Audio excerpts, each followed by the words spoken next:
Hi, my name is Ari Kagan. I'm a Democratic District Leader in 45th Assembly District. I'm also a Brighton Beach resident, and I love my neighborhood.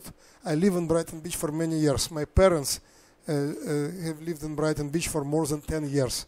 So I have a lot of great neighbors, and Brighton Beach has a lot of to be proud of. Amazing, talented people, great large Menorah on Brighton Beach Avenue, concert hall, new tours travel agency, Brighton Ballet, bookstores, great restaurants. So like a lot of people, tourists from all over the world know about Brighton Beach, coming to Brighton Beach. Millions and millions of people know and love Brighton Beach. Meanwhile, the New York Times, newspaper that constantly talking about respecting immigrants' rights, published a disgusting essay with many disgusting pictures about Brighton Beach. The name of the story is Welcome to Brighton Beach. And the writer, she's Russian-speaking American, she is basically mocking and ridiculing Brighton Beach. She's mocking and ridiculing Russian-speaking community. For example, the story starts from the very beginning saying that New Yorkers coming to Brighton Beach by accident. They wanted to come to Coney Island, but by accident getting off at the wrong subway station. What kind of insult is this? Of course it's not true.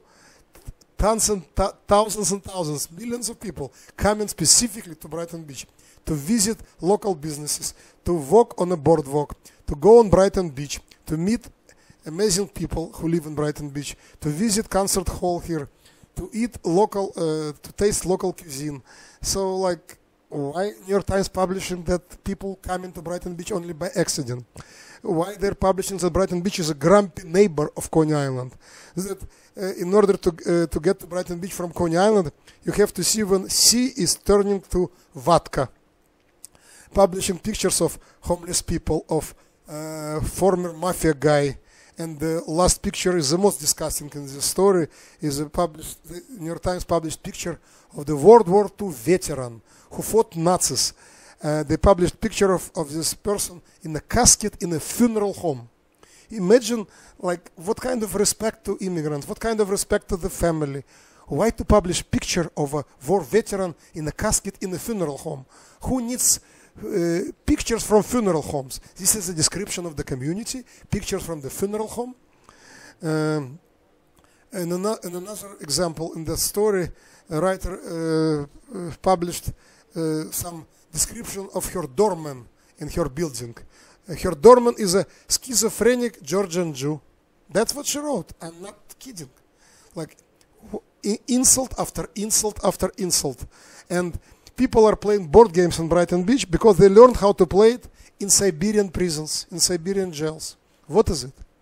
So, like, when I read it, I felt disgusted, you know. It's outrageous. I think New York Times should apologize, should publish a retraction, because that's not a description of my community.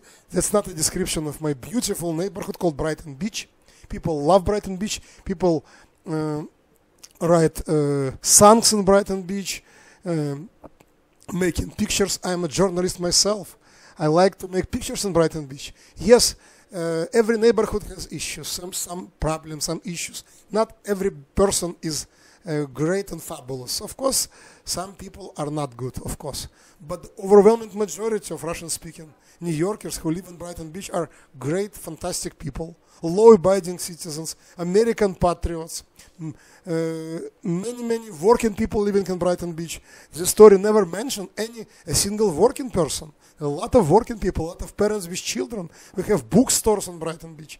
So this is definitely a caricature, some kind of cartoon, you know, like, again, story is mocking and ridiculing amazing neighborhood and great community.